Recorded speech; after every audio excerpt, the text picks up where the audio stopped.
We are in the midst of a controversial election cycle. This is the biggest election, the most important election we've ever had.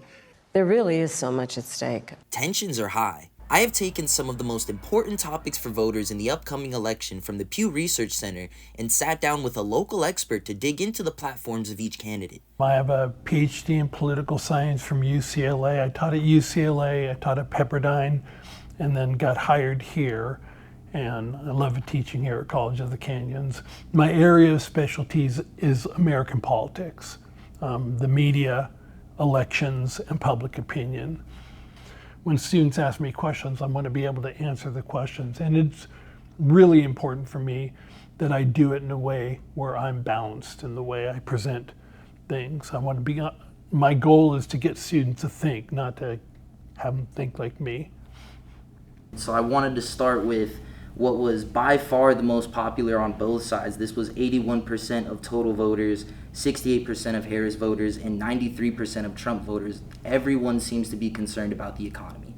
From my research, it looks like what Harris's platform is kind of going for is the child tax credit being bumped up from $2,000 to $6,000 in the first year, and then kind of going after some of the wealth that we maybe haven't done as good a job of taxing in this country. So stuff like the corporate tax going up from 21% to 28%.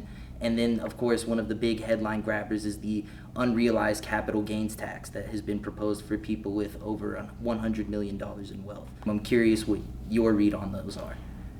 One of the most significant ways that people decide how to vote is how their pocketbook feels. And it probably has less to do with tax breaks, child credit, tax breaks, things like that, as how much do eggs cost. There's a bunch of people who are going to vote for Kamala Harris no matter what. There's a whole bunch of people who are going to vote for former President Trump no matter what. It's going to be those people in the middle who are going to ultimately determine the outcome of the election. As a matter of fact, it's going to be the people in the middle in 7 particular states who are going to determine the outcome of the election. And so one of the things I think both campaigns are trying to do is sort of say who's to blame for this pain that you're feeling. And I think very much what the Harris campaign is trying to do is say, this is our plan for the future. We're looking, her thing is a new way forward.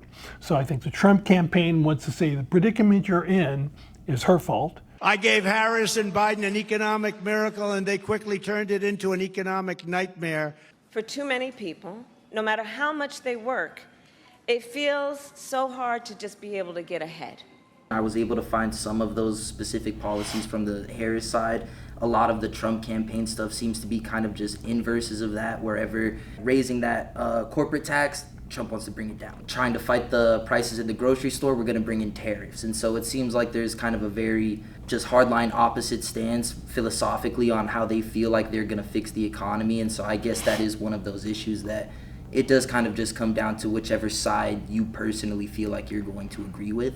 Right, and I think that's absolutely right. And then when you think about each of those proposals, for your average political scientist, understanding the implications of unrealized gains on capital gains, quite frankly, I don't know, right? I have a sense of it, but I'm not an economist. I think one of the other challenges that's happening right now, and this is sort of what's going on with the Trump campaign, is that his advisors are begging him, talk about the economy. Focus on the economy. Every word out of your mouth should be about the economy and some of the other issues that I'm sure you want to talk about. And he's talking about Haitians eating cats and dogs. He's talking about mass deportation. He's talking about tariffs, right? He's talking about all kinds of other things. On the other hand, I think the Harris campaign doesn't want to talk about people's economic pain and suffering. They want to talk about the future. Reporting for Canyons News, I'm Eli Kern.